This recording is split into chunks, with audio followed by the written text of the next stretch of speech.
Learning science can sometimes feel like a daunting task because a lot of the time you have to memorize complicated formulas, do lots of mathematical manipulation, and after all that, you're expected to really enjoy it, but after you've done so much of the hard, heavy work, it's hard to really appreciate things.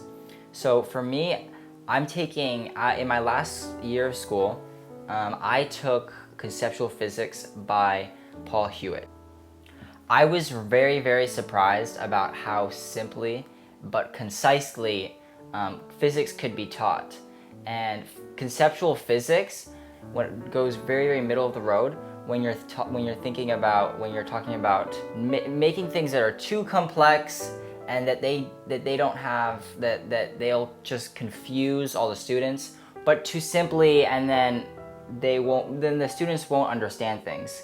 And the goal for conceptual physics is to teach through frameworks and concepts, so you can apply that to the world around you, how you view the world. So conceptual physics' main basis of how it taught its students was through teaching through frameworks, and it conveyed those frameworks as a way of helping you appreciate the world around you. And a great analogy for this is thinking about a biologist walking through a forest, or botanist, maybe say, walking through the forest, and how they appreciate every single tree and every single plant, every single mushroom, because they know so much about it and they have such a deep understanding. So that is like the philosophy of conceptual physics. It's that when you're reading this book, these are concepts that you can take into your everyday life to gain a better understanding, and then at the end of the day, really be happier about understanding the world around you. Part 2, how the book is laid out and how it teaches through the chapters. The average chapter that I'd gone through for like chemistry or biology is about 20 to 30, and sometimes 35 pages. And conceptual physics, each chapter is about 15 to 20 pages. And as far as high school science goes, that is extremely short.